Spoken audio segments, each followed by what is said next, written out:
Hi Jen. If you haven't made it so far to Jen this year, we have been looking at some of the different aspects of God's identity, and I'm going to be looking at a new one with you very quickly in my talk this evening. So, when I was in year 8, we had a textiles project in school, in design tech. Our task was to make a bag, and I worked really hard on mine. Spent loads of time on it and finished it a little bit before everyone else. I was very pleased with myself, but the only issue was I suck at textiles. Or anything crafty, in fact, like truly horrendous.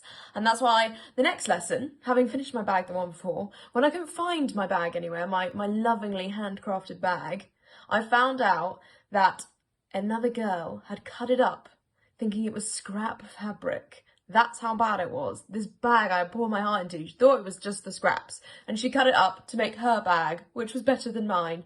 A devastating moment for 12-year-old Ella. But what this proved to me is that I am not a creator. I breathe very little into life. And in fact, even if I was great at textiles, while I might be creative, I am not and can't ever be a creator. So the reason for that is that I myself am created. I was made by something outside myself. I didn't will myself into existence. I had to be created by something beyond myself.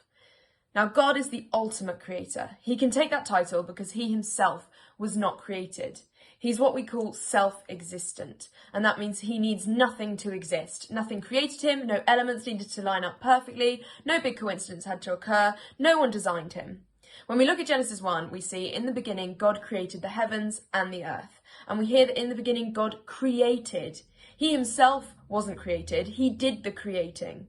And that's because God is by nature a creator. He makes things. If God was in my textiles class, he would have outdone everyone in there, especially me.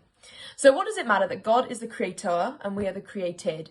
It means that we have something worthy of our trust and our worship. That's how it affects us in our everyday lives. We all have a view on life, some sort of outlook that we trust or believe.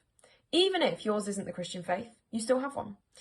We look around, we see in our culture, we see people trusting in meditation or wealth, slightly random spirituality without a name, fame, relationships, activism, and even ourselves, our own kind of self-sufficiency. The trouble is, all of these things are created. They were made by another person, something else that was created, and so they aren't worthy of our trust or our belief fully. Okay, so we are created things, and so we need to worship something bigger that isn't also created. We need something bigger and better than ourselves. We need a creator.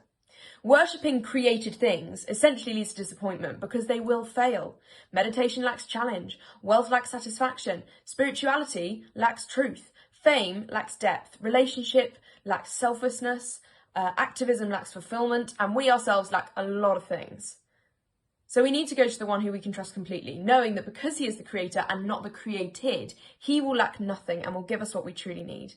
Revelation 4 verse 11 says, "You are worthy, our Lord and God, to receive glory and honour and power, for you created all things, and by your will they were created and have their being." This hammers home the idea that if we're worshipping anything less than the God who created and sustains everything, we are, and everything we experience, we are wasting our time. We are all worshipping something. So think about what it is that you put your trust in and what it is that you're worshipping. And is it something created that will ultimately fail you? Or is it your creator who lacks nothing and freely gives you everything that you require?